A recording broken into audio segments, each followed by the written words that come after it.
Well, and then how are you doing, Nicholas Gibbs, anyway? I'm doing pretty good. We got a big week ahead of us, and after this week, we are on standby watch for seeing if we get an invite to special event. And yeah, I mean, it's a great time of year. Weather's starting to change, so yeah, doing pretty good. How are Talking, you?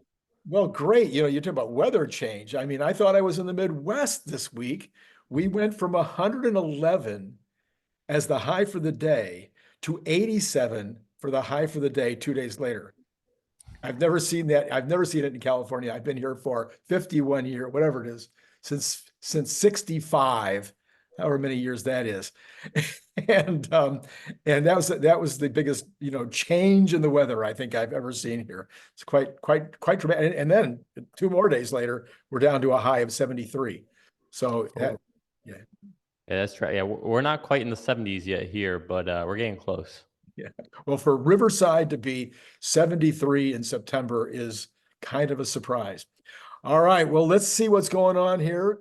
Number one, we had huge news on Neuralink today. Did you happen to capture that one? I caught just headlines of it. So the blind stuff. The blind stuff. Yeah, it's got Yeah. special consideration of some kind. I don't fully understand what that meant, but I suppose it means that they will now be able to start testing the Neuralink for with folks that are blind since birth. Yeah, that's pretty wild.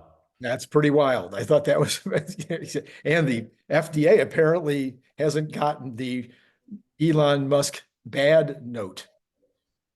Well, that only comes when you don't need Elon, I right? see. Something like this would be a big backlash, right? They're also not shutting down SpaceX or anything like that. It'll slow it down, make it annoying, but guarantee if they need a payload to go up, that won't have any issues. It would Right, only be looking back a couple of years. We'll find you. right. And speaking of SpaceX, we had some extremely exciting news around SpaceX, just in the normal stuff with the spacewalk and Yeah. multiple launches over the last few days, but then Starlink getting a deal at United. And I saw Sawyer Merritt said that the we're now Starlink is now on 2,500 airplanes. Isn't it crazy how fast they move? Yeah, I actually made a post on X asking Delta what's the status for them getting it. Been loyal to them for 20 years, so they better get on it because Well, to be yeah, able to stream on a flight, yeah. I mean, for companies that don't have it at this point, it's going to be kind of like I can remember a time when you were traveling across the country, and it was you made a decision on the hotel whether they had a color television. yeah, yeah, So, so no, they but seriously, think about it. I mean, especially someone like I mean, I don't know how active you are in your own portfolio, but I'm very active in my portfolio. I'm constantly looking at it and doing things that I won't disclose here. But my point is to be able to be in the air and still be able to do things in real time and not have to use crappy internet. Ooh, yeah, that's a huge deal. And then to be able to watch you here on X or on YouTube at the yeah. same While you're in time. flight, yeah, that Yeah. got Normally I'm sitting there downloading a bunch of videos before my ahead flight of time. starts. Yeah. Yeah, and I'm sitting there, we're in the runway, we're starting to move like faster, faster. We're at 89, 99. Come on. It's like a movie. It's like a Yeah. movie. The count when you get it all downloaded in time before Yep. the Germans come in or something. I guess it wouldn't be the Germans in downloading it in the same breath. Anyway, I just tried to come up with something. Then we have this video that Larry produced today on Farzad's channel that was a kind of an explanation of how the regulatory process might work out on the cyber taxi, all those different names, where it's going to be the UN apparently has this subdivision of a subdivision that is working on the regulatory look. And so, what did you think of? And then most countries in the world, apparently significant countries, would just say, "Oh, okay, if that's it, we'll do it." Yeah, it's I think the best synopsis of the portion I heard was, in the US, you're default allowed to do stuff unless there's a law against it. Whereas in, the EU, Greater Europe, you're default not allowed unless you're told that you're allowed, which is insane, right? It's like, and in the limit that doesn't even make sense. Like, all right, Right. well, is there a law that says I'm allowed to walk and chew gum? Am I Right. allowed to walk, chew gum, and listen to music? Like, it's just preposterous to be that way. But anyways, um, the good sign is, that I would say is bureaucratic red tape day two type thinking. And the good thing is that they're at least working on it. It sounds like they're working at it pretty aggressively for first Q of 2025. So, there's some promise there. I think the EU and just Europe in general, they have kind of a existential crisis when it comes to technology. They used to not be seen as a laggard. Yeah. In fact, I think in the 90s, maybe they were seen as, up there as a leader, in some ways. And that has gone by the wayside. So now they're just seen as regulation hell. So I think they have a strong impetus to change the paradigm and narrative when it comes to them and technology. Well, in fact, they just put in this new leader. I forget what the title is. One of the folks was fired, and another person was put in. Oh, the Um, speaker speaker or or something. yeah. The one that had given Elon the letter was let go. But somebody was commenting on that whole entire thing, and they said that really Europe they were putting a number on it, even like 20%, fallen 20% compared to the US over the last few decades in terms of real GDP, in terms of real wealth per capita. Now we know that the northern guys, some of them like Norway and Sweden and whatnot, are actually doing higher GDP per capita. But if you take the rest of the continent, take in even like Germany and um, probably especially Italy, Portugal seems to be doing much better these days. But you take it as a whole, they think that Europe is down about 20% over the last bit of time. Yeah, I'm not surprised. Yeah, yeah. Yeah. So anyway, the way that I understood it is that these regulations are, as you pointed out, well underway at this point. Could be out before the end of the year, could be out early in their goal is actually, I guess, Jan 1. And maybe there'll be I's to be dotted and T's to be crossed. Now, a lot of this is kind of based on some research done by this fellow that Larry has started a good conversation with. Uh, um, Forgot how to pronounce his name. Uh, anyway, so we're counting on him to be providing us with, correct information. But we have heard that Europe was at least heading for maybe a decision later this year or early next year. So all good news. If the entire world makes a decision in early 2025 to go with some kind of regulation that we can live with, that'd be absolutely amazing. Yeah. Yeah. I mean, I'll believe it when I see it. I won't hold my breath. We saw how a lot of these, I mean, this was Germany specific, but we saw how a lot of regulations there slowed things down. Oh yeah, absolutely. I know. Yeah. I've dealt with European companies almost my entire career, so I'm well aware of some of what's going on there. Okay, so everybody in my friend group here on YouTube is putting together questions that they feel are really, really important, that they would love to know the answer to, that might impact their horizons with regard to investing, not investing, adding to, subtracting from, whatever. And so you are one of those folks, and you tell me that you've got a few. So are these in any particular order? Or are they like the most important first or last or? No order, just All right. on what I And remember. go ahead, you're up. Okay. So, and then I need a reaction from you Sure, as I absolutely. have these questions. All right. So the first question, again, no particular order, would be, and again, this assumes, remember, we're pre 1010. So, Yes. so it would be, right now we don't have any robotaxis or FSD unsupervised. We still need a human behind the wheel. Do you envision there needing to be an intermediate step for us to go from unsupervised to just robotaxi with no one behind the wheel? And if so, well, okay, maybe that's one question because I wouldn't want to.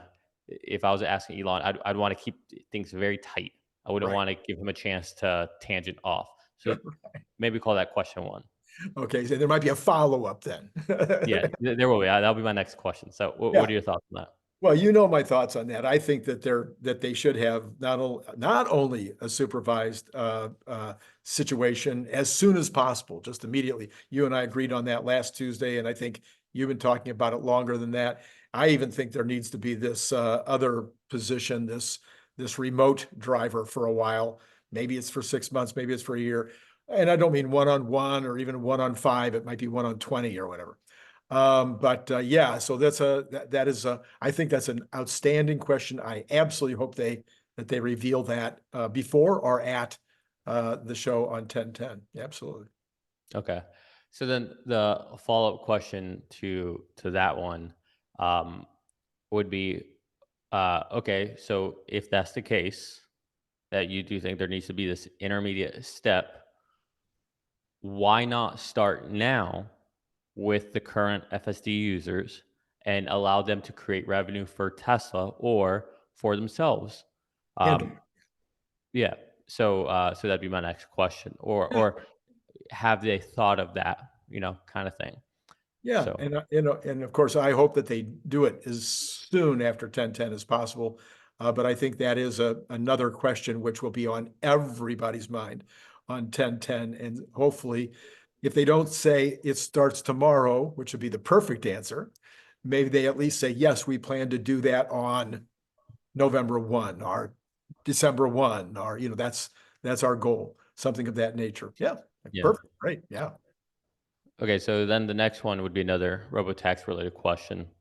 It'd be I'd pepper him up or I'd build him up a little bit, and I would say something like Tesla, SpaceX, really all Musk companies do a very good job at QA and ensuring that we dot I's and cross T's before doing a vehicle launch, a FSD release, a Starlink deployment, a Starship, a Neuralink. Very, very good, very safe because you care about humanity and people.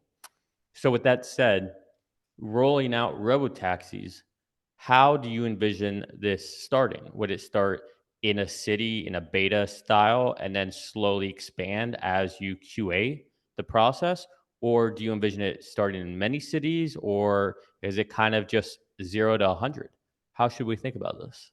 Yeah, I think again, uh, uh, these are all three questions I think that are very much on the mind of the investing community, at least the ones that are paying close attention, because it'll have a big impact on whether this is a revenue producer in, say, the fourth quarter, the first quarter, the second quarter. I mean, if we're going to only roll it out like Waymo has in one city at a time, that would take a very long time potentially to get to anything significant. So yeah, super. Yeah, I like it. Yeah. Yeah. All right. So this would be kind of like the last robotaxi type question, but it's more of an FSD question. And it would be something along the lines of, so you've spoken that XAI, training Grok, those are really big models. And obviously big models can be compressed and distilled to smaller models. We all know that. But do you see FSD and Teslas getting a version of Grok, or would Tesla make their own LLM and have their own assistant that's better than what we have today? Yeah, yeah. Of course, I would call this my number one question. This is the one that I've been asking and talking about now for months because to me, it's the most fun. Yeah. Yeah. So, And I would probably honestly like follow that up saying, it seems like this should be pretty low hanging fruit, even right. if you just use the open source model and you didn't even test it, didn't do anything or use anything from XAI. When can we expect something like that? We want to Yeah. be able to interact with our vehicles. We already feel like it has a personality, right? We all feel hesitation, or when it does really good, we speak to our cars. We just want to be actually be able to communicate with it. Oh, you just revealed something about yourself.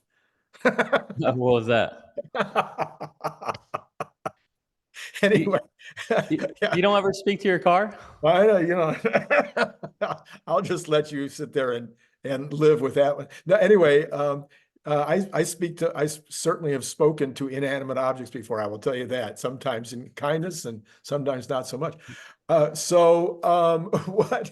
So yeah, and I think there is even one more follow-up, and that would be, isn't this the opportunity to have the first really fun robotic experience where the robot is the HAL or the R2D2 type character that is a little bit fun, a little bit funny, and certainly Grok is ready to do that, to be that funny Yeah. correspondent, yeah, correspondent or something. Yes, yeah, Yeah. yeah. All right. So another question I would have, this moves away from FSD and robotaxis, would be around Optimus. And so my question would be, there's a certain point where Tesla can only scale so much with humanoids, right? You can test in the factories, you could send the humanoids to home with, your employees and all that. But there's a certain point where that doesn't scale anymore, I imagine. You correct me if I'm wrong. Because even with driving, you can scale with that alone, and humanoids have to, you're gonna have to collect a lot more data, a lot more diverse data. Could you see there being a beta program for Optimus, or is that not needed? That's interesting. All right. So the way I understand it, then you're saying the scaling you're talking about is on the data collection, and that it takes a tremendous amount of data to allow humanoids to be able to walk around in every space, avoiding every Oh, table, um, I, I don't think, understanding what things are. yeah, it's not so much the walking around, stuff like that. Like those things will become kind of like for us, where we don't think about breathing. We don't think about, like, it'll become like that. We don't think about how tight or how hard we grip something. I think a lot of that stuff will become intuitive. But the things that I don't think they'll have is all the peculiarity of life. You know, being able to grab the battery to put on the bottom of my drill. Mhm. Maybe plugging in my headphones into the charger, right? Pouring myself a drink out of my Tesla Mezcal bottle. It's different, it looks different, right? Like there's just so much variety out there Right, that I don't think you'd be able to get with. I mean, because think about it, with the vehicles, they couldn't scale, and that's pretty straightforward, right? It's left, right, forwards, backwards, accelerator, brake, steering wheel. right, right. Like that's it. With a human, it's a lot different, right?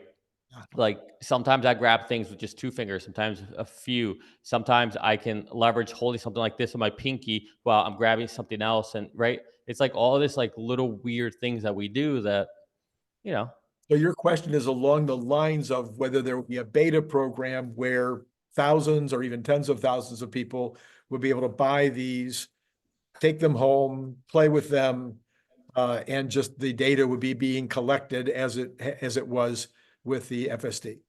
yep, exactly. Right. Okay. Good question. Cool. Yeah. Well, what do you think? Do you think they'll do that? Uh, that has been Warren Redlick's theory for a very long time. I want to say, you know, maybe one of my earliest shows, when Warren was on, he was talking about, you know, taking them home and, letting them walk around with him on the beach. I think were some of the ones that he talked about, or walk the dog or whatever, just get used to all kinds of circumstances. And of course, that generates massive amounts. Now I know that there's been some talk about being able to use like the bajillions of hours of movies and TV shows, to download a massive amount of experience into a video form in that way that might help some of that along. Yeah, but there's doing something in a simulation or with video. It's a lot different than a real world. Oh yeah, definitely Co- that. to quote someone who's once said, I don't know who it was, but gravity's a bitch. So you Yeah. don't, The it's hard. physics. Yeah, it's hard to understand, you know, gravity, wind, like just all these things, different topologies of the ground. Like videos don't give you all that. Right, right, right, right. All right. So then more questions. Any more questions? Yes. Okay. So the next question is regarding his stock plan. And it would be, so you desire 25% ownership. How should investors think about this as it relates to your future comp plans and the fact that you've mentioned that in the next couple of years you might be selling more stock? How do we how should we think about this and feel good about it? Help us make sense of this. Yeah. Now did he ever say that he might sell more stock in the next couple of years, or did he Yeah. merely say Good. that he wouldn't sell stock during a couple of year period? Nope. At the end of 2022, or the very, yeah, I think end of 2022, I think it was December, he said on his spaces that he wouldn't sell anything till maybe 2024 again. Yeah. Okay. So he wouldn't sell until 2024. It didn't necessarily say that he might sell in 2025, just that he wouldn't sell for those 2 years. Correct. Okay. So the question would be, do you have any plans to sell, maybe something like that, something more direct, and or how does that compute with your desire Well, to get to 25%? Yeah. not I wouldn't specifically ask, do you have any plans to sell? Because he could easily say, I don't have any plans to sell, right? Like, and that's scapegoats it. But more so, are you holding for the long term is really the question. Yeah. Because if you are, then getting you 25%, we can do the math on that. If Right. not, well, then how do we get to you Yeah. 25% if we don't know how much you plan or you're going to It's be the juxt offloading? it's the juxtaposition of the two things that I think you're driving at.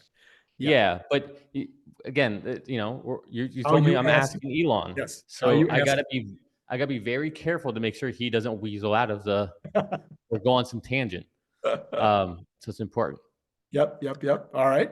Good one. Yeah. Important. So yeah, so the next question would be, um, with regards to the 20 million vehicles. When you In first said 2030, that, 2030. yeah, well, regardless of the date, when you first said that, in your mind, was the bulk of that robotaxis, or was that something else at the time? Just to get clarity on that, I would just like to understand. Um, And when you say robotaxis or cyber cabs or whatever, you're talking yeah, about fleet owned cyber cars, or are you talking cyber cabs? Or are you talking about regardless of whether they're owned by people or by it's Tesla? irrelevant. Doesn't If make they're any. selling 20 million a year, who cares? Right. So Like, if they're selling 20 million a year, is it 10 million that are going into somebody's fleet and 10 million that are still being sold to folks? Or yeah, is it some other combination or something like that? Is that yeah. okay? Um, so uh, I would also ask them, at what point do you see Starlink going public or X going public again? Um, and then I would also ask him, you have said that you think ARK Invest price targets are as accurate as anyone else has been. Yeah. What are the odds that you actually see us hitting those targets in their actual time frame? And this is what they are. And I would lay them out. Be Yeah. like if you had to put, your best prediction hat on, Right. what do you see? Because up to this point, we've seen a lot of headwinds, a lot of things slowing us down, unpredictable, whatnot. And I would say we've seen a lot of slowdown, economy, Right. hybrids came along, subsidies, politics, etc. What do you really think? What's your gut really say? Yeah. Yeah. So, and they're, I think, 2,500 roughly for 2027. Yeah. Yeah. Yeah. Which is not that Mm. far away. Yeah. I mean, well, if everything start to execute, it's like, okay, you can see it, Yeah. and obviously that'd be at a really high PE and all that, Right. but you could see it. Yeah. And as you see companies like Nvidia get bigger and bigger and approach that 5 trillion market cap and plus, they're breaking the new grounds for that. Yeah. And with a monetary policy that's about to loosen, again, that's more injecting more liquidity, which when you inject liquidity, stocks go up. It's what Mhm. happens. Yep, And yep. that's why you want to be invested. So That's not investment advice, right? I don't know anymore. Yeah. All right. So that's good. I like that one. I like that one. And it actually made me think of a couple of other ones, but I don't want to say because I want everybody to get theirs in first and then I'll give mine last. All right. So is that it? There's more? Yeah, I guess there's one more. Okay.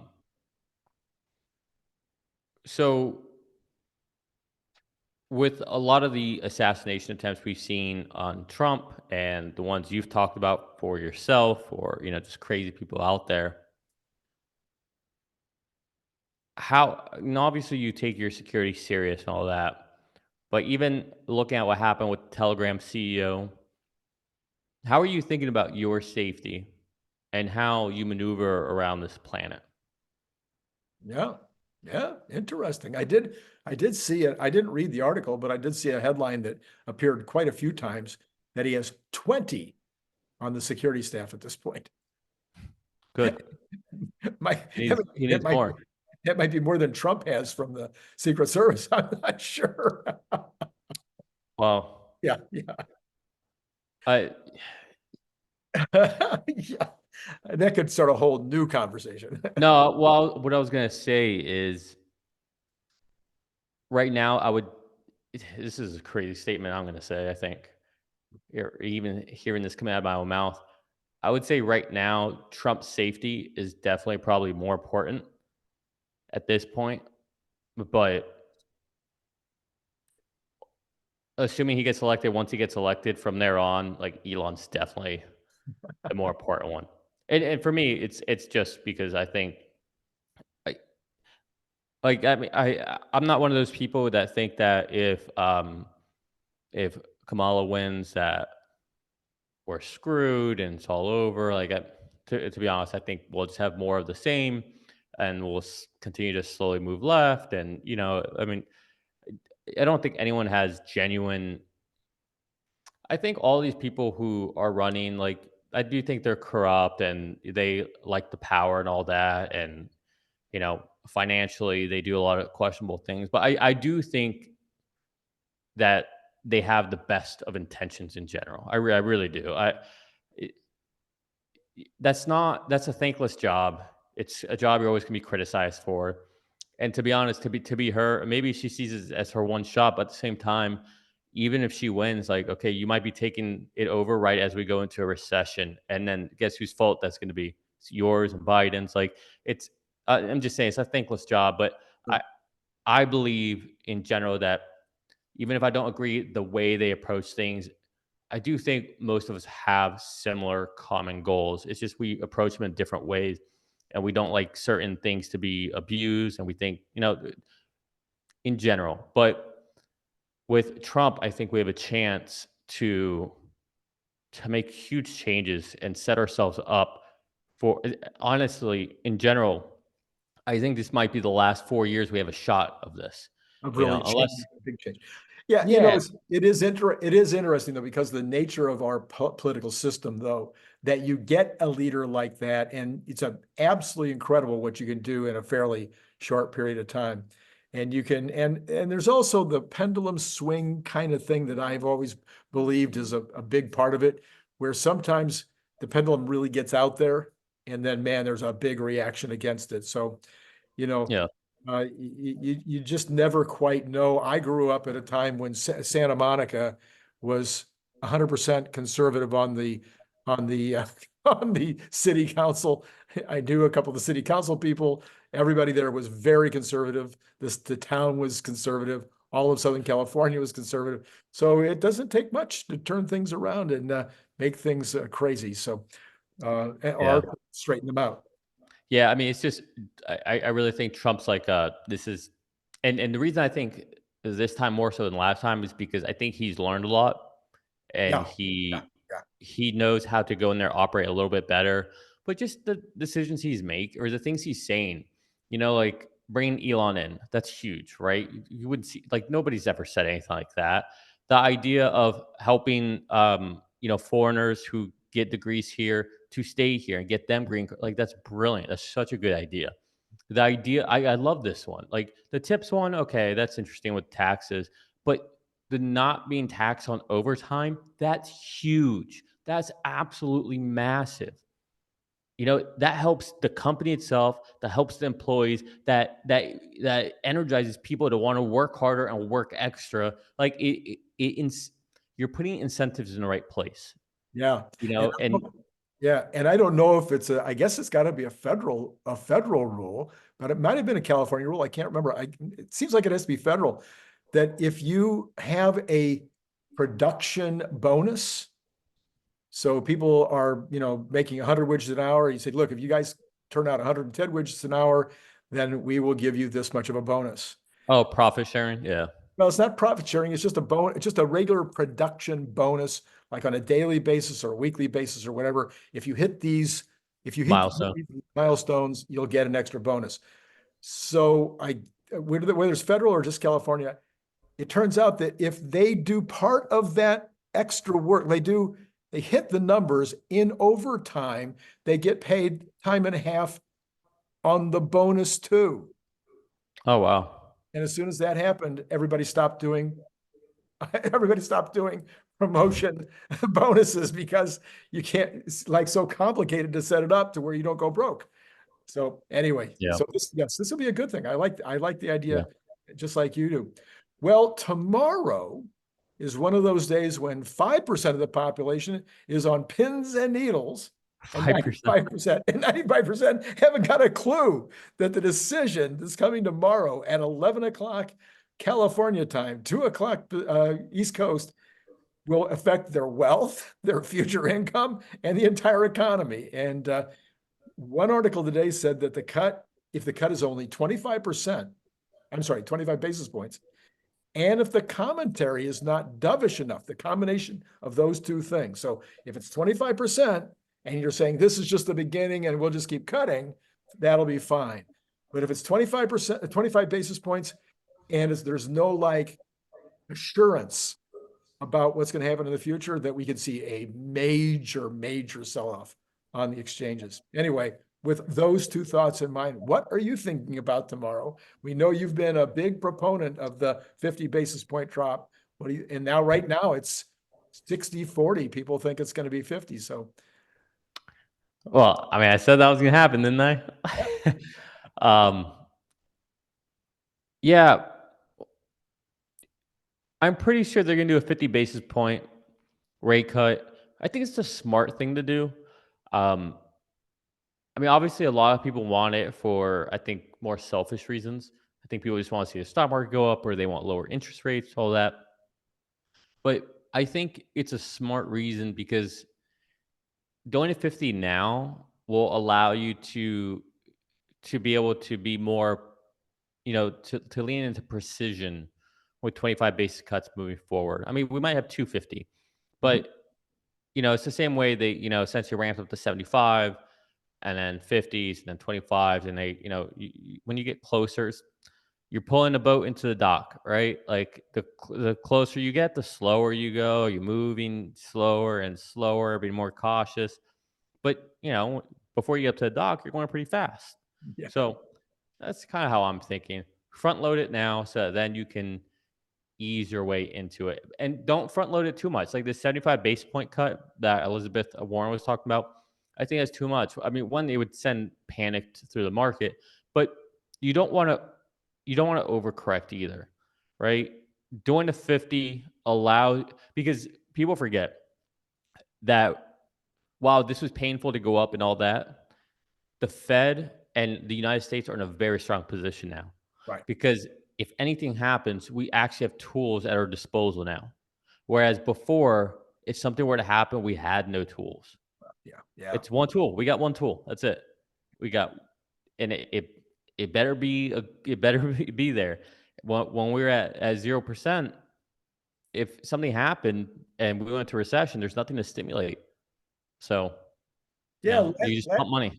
Yeah, last night Larry and I talked about a couple of different scenarios that were pointed out by different folks that if we get the cuts and we start the cuts, that probably a year from now, the market's up 15-20% based on history, but also based on history, when the cuts start, the market typically sells on the news, and sometimes for a while could be our 10% or 20% fallback. Do you think we get that sell on the news proposition tomorrow, the next day? Do you think it is 10 or 20%? And what happens if it's a 50-point drop? Do you think you still get that sell on the news? Or would that be kind of a lift that would say, oh, that's what we were hoping for. That's good. That's going to help. I think it's gonna be a roller coaster over the next, I say,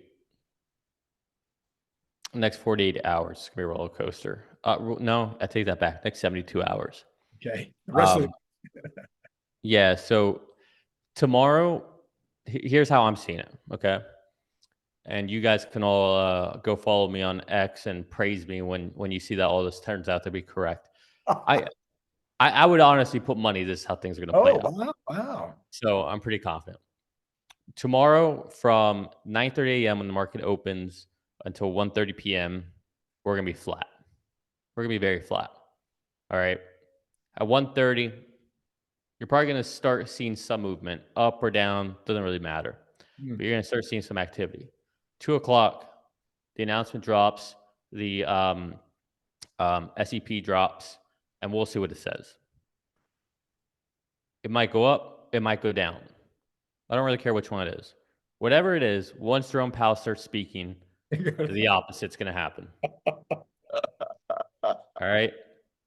At the end of the meeting, whatever that opposite direction is, that's how we'll end the day. I see. All right. Right. So that's how we'll end the day.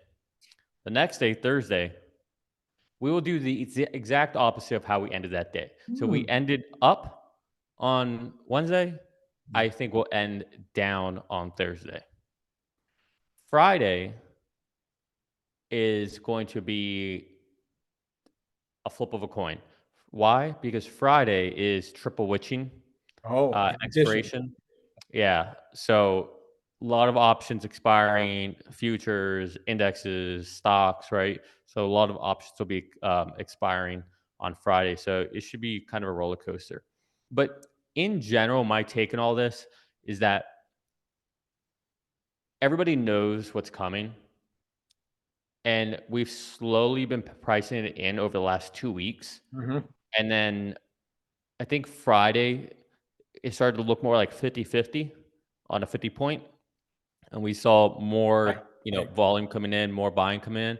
Today, I think that's what we saw. Well, today's Tuesday. So the last 2 days, I think that's kind of what we saw. And so, yeah, so I think tomorrow, in the grand scheme of things, I think it's going to be a nothing burger. We'll move up a little bit. We'll move down a little bit. Like I don't think we're going to see a big significant move either way. I think it's all baked in already. Okay. All right. So okay. That's what I think is happening. One of the things that we'll talk in a minute about all the different, things that we normally go through at the end. But one of the things that I noticed over the last 2 days that a lot of people maybe not paying attention to is that 2-month bond is now the Treasury as well as the 2-year. It actually didn't act as much today and yesterday. It was shrinking again on that reversion, but it's still reverted. But the 2-month, which has a long way to go to get back to being reverted, it was moving a lot the last 2 days. And I think that's where there's going to be a lot of action, not investment advice. I have not made a play in that realm, but for those who are thinking in terms of bonds, that would be maybe something that is almost a certainty. I mean, it almost has to.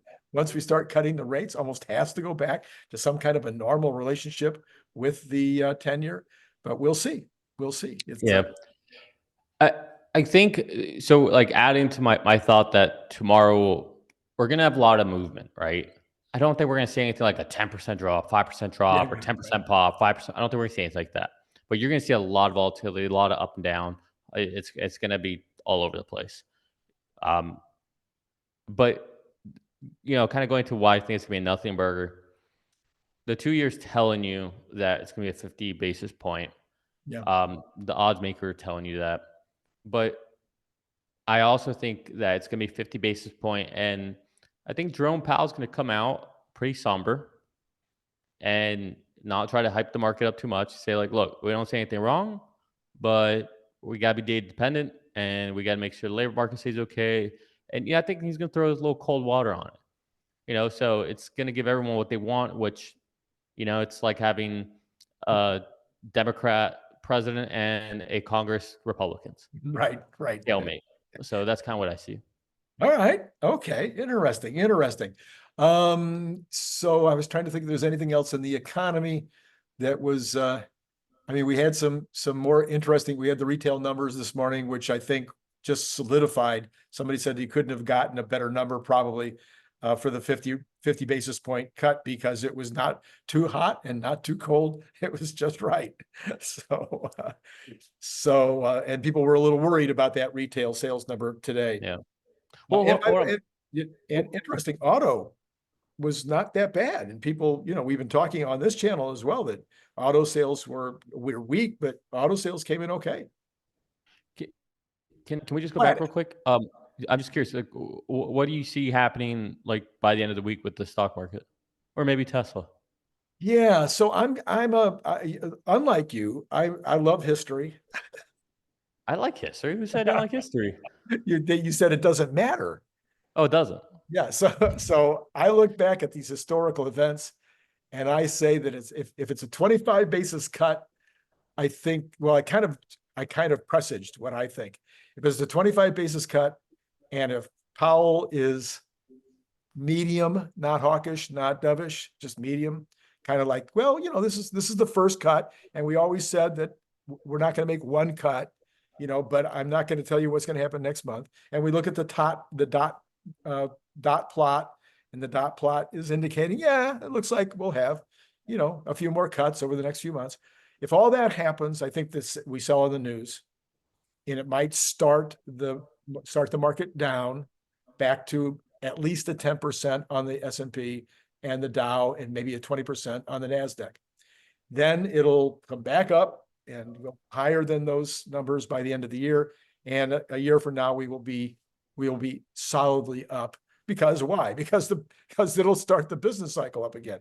So is there a chance that it'll be too soon when we see wages still going up at 4%, 5% a year? Yes, there's a chance it's too soon. Is there a chance that we get reignite inflation? Yes, there's a chance that happened. And that's the thing that he most fears, Powell. And so we could be looking at something next June where inflation is raising its ugly head again, and that could be a problem. So, are you thinking 25 then? I'm thinking 25, yeah. Really? Oh, well, okay. I think 25 is because of Powell being so conservative. If it is 50, I earlier said if it is 50, when I was setting up the question, Yeah. I think we will not have a sell-off. I think we'll have exuberance because it's better than expected. It's like a beat. And so at that point, if we have a 50, then it's a beat, then we see the market go up from there. Okay. So yeah. Okay. So I didn't realize you do think it's gonna be a 25 though. I just don't think, I think he's going to be conservative. If the wages were going up at 3% a year, or even 3.5, but they're going up at over 4% a year, I think he's going to be really nervous about that. I don't know if I've talked to you about it. No, I don't think so. I don't think you and I have talked about this, but if you're looking at wages going up at 4 to 5% a year, services are much more impacted by wage increases than manufacturing. Services are over 60% of the market. Well, all of a sudden you look at that combination, that is the potential for reigniting inflation again. Yeah. I don't know. I think wages lag inflation, and so people are kind of getting caught up. Also, a lot of companies haven't done pay raises in a while. They took the last 2 years off. Like even my company, there's essentially no pay raises last year. Oh. So I think a lot of this is kind of like a catch up. Um, So I don't know. Okay, Yeah. this will be interesting. We'll talk Yeah. next week. We'll see who's Okay. right. All right. You got it. Now what do we have here? We had an almost really good day for Tesla, but then the entire market sold off. The entire market was nicely up in the morning, and then everything went down and flat. So the Dow actually ended up down 1590. Nasdaq finished up 30, almost 36. S&P finished up 1.49, and Tesla ended up $1.09 after being up almost $7, I think, at one point. That was how the stock market went. Overall, the Mag 7 were all up except for Nvidia, which dropped $1.19 today. And all of the Cathie Woods were up except for 𝐖𝐞𝐬𝐝, which I think is bankrupt or something. I think I should take them off my list. But Square and PayPal, which are obviously impacted by this interest rate stuff more than most, they were both up pretty nicely today. Any thoughts? Yeah. Any thoughts on the? I didn't tell you what Tesla is doing in the after hours. Down 22 cents. So to your point, right now things look a little flat. Yeah, they'll stay like that until 1:30 tomorrow. Okay, all right. That's your bet. Okay, let's look at the bonds then, which I gave a little bit of a advanced notice on. Talk about flat. Wow. Wow. I hope that I don't know. Are you seeing almost the entire thing unchanged? Yeah. It's like unchanged across the board. I'm telling you. It's crazy. 10 Yeah, years you say I unchanged. don't like history. I know my history. I know what happens going to a Fed meeting. 10-year unchanged, 2-year actually up 1.1, 2-month up 0.5 basis points. So yeah, not a lot of action in the bond market.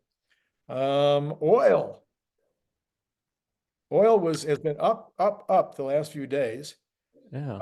but basically unchanged also in the pre-market. And natural gas up down 0.65 after being up strongly for the last few days at $2.31. Nothing. I mean, we had a big deal with Hezbollah today. That was pretty exciting. The Oh exploding yeah. pagers, The cell phones are paid. Yeah. pagers. Yeah, That was wild. yeah, that was crazy. Whoever thought of that one? And I'm still wondering if it was really the Israeli government that did that, or if it was some rogue person that did it. Yeah, rogue person. Yeah, That's rogue.